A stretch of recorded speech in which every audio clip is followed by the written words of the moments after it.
King Charles could cause friction, as he plans to bestow princess title on Zara Tindall. The British royal family is once again making headlines, this time with the rumored plans of King Charles III to bestow the title of princess upon his niece, Zara Tindall. While the move may seem innocuous on the surface, it has the potential to stir up considerable controversy and division within the monarchy.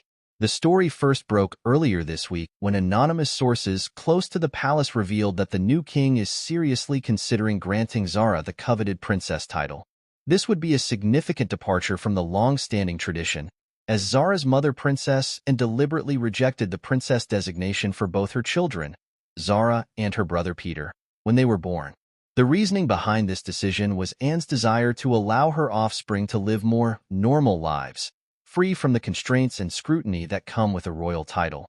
As she famously stated in a 1985 interview, "I'm not disturbed by the fact that my children have not got titles. They've got a better start in life." Now, nearly 40 years later, it seems King Charles may be poised to upend his sister's wishes. According to the palace insiders, the new monarch believes that bestowing the princess title on Zara would be a fitting tribute, both to the equestrian's impressive athletic achievements and her close relationship with her grandmother, the late Queen Elizabeth II. However, this potential move is already sparking fierce debate, with many royal experts and commentators warning that it could cause serious friction within the family. Chief among the critics is Zara's own mother, Princess Anne, who is said to be deeply uncomfortable with the idea and may even voice her opposition publicly. Princess Anne has been very clear over the years that she did not want her children to have royal titles, explains royal biographer Penny Junor. She felt it would give them a better chance at living normal, productive lives. For Charles to now go against her wishes, especially after she has been such a steady, stabilizing presence for the firm, would be seen by many as a real slight. There are also concerns that elevating Zara's status could lead to resentment from other members of the extended royal family, particularly Princess Eugenie and Princess Beatrice. As the daughters of Prince Andrew, they were granted princess titles at birth, despite their relatively low-profile roles within the monarchy. Zara has always been quite happy living life outside the royal spotlight, notes royal correspondent Richard Fitzwilliams. Suddenly thrust into the princess role, there's a real fear that she may feel uncomfortable and struggle to adapt. And her cousins Eugenie and Beatrice, who've had the title their whole lives, may not take kindly to someone else being elevated above them. Of course, supporters of the move would argue that Zara has more than earned the right to be recognized as a princess, given her successful equestrian career and the close personal bond she shared with the late Queen.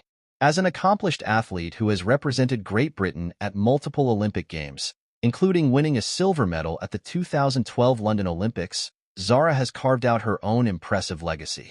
Zara has always conducted herself with immense dignity and grace, both as a royal and as a sportswoman, says royal biographer Ingrid Seward.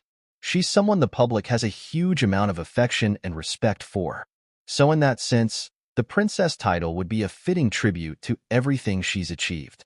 Additionally, proponents point out that the title change would have little tangible impact on Zara's day-to-day life, as she would retain her current style of Mrs. Tindall and remain outside the core working group of royals.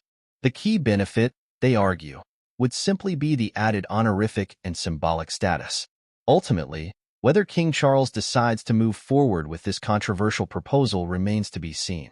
Royal historians suggest he will need to carefully weigh the pros and cons, cognizant of the potential for family divisions and public backlash. One thing is certain, this is yet another example of the delicate balancing act the new monarch must navigate as he seeks to modernize the monarchy and put his own stamp on the institution. With the eyes of the world watching, King Charles will have to tread carefully to avoid igniting a royal firestorm.